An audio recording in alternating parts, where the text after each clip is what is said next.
making oatmeal soap today, and this will be a soap for eczema.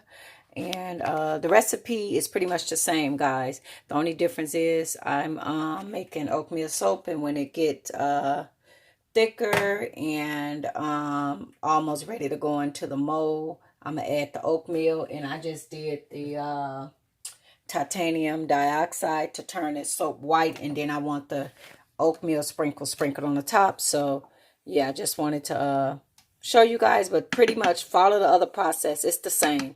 So every time I do these videos, it's pretty much the way you mix it up is the same. A bigger recipe, you add more. So okay, guys. All right, y'all see how hard this is? Ooh, oh, it's really hard. Oh my gosh. Yeah, so now I'm about to turn it off, and I do my super fats in there, guys. Like put the oh, see how hard it is? I haven't been down here. It's been cooking for about 2 hours. Look at that.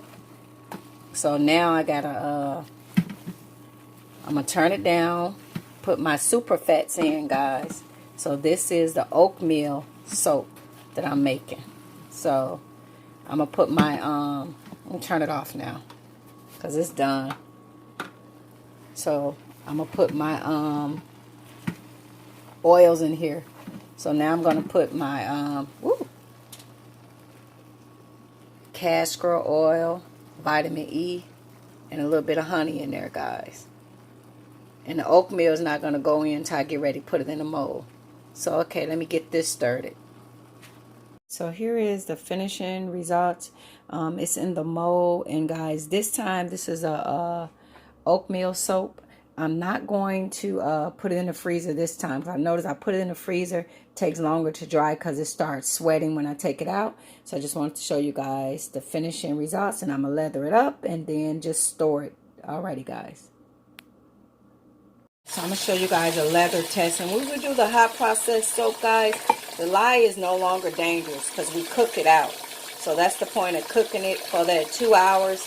It's no longer dangerous, because if this was cold process, I wouldn't be able to put this lye on my hand. I would feel like a zap.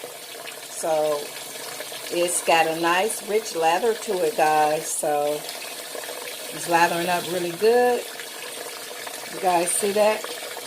But I'm still going to let it dry for 2 weeks before using it, because it's safe to use. But what happens, guys, when you use it like right away, ouch, that's too freaking hot. Oh, Jesus.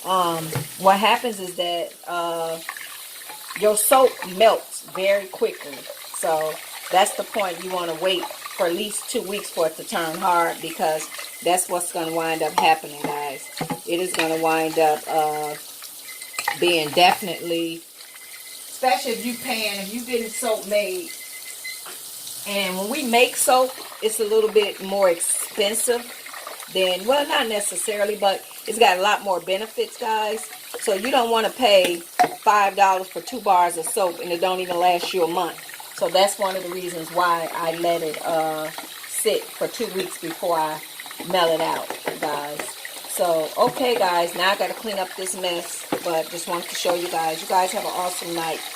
And it leaves the moisturizer in there, so when I put the oils in at the last, once the soap cools down, my hands feel moisturized, so I won't have to put lotion on.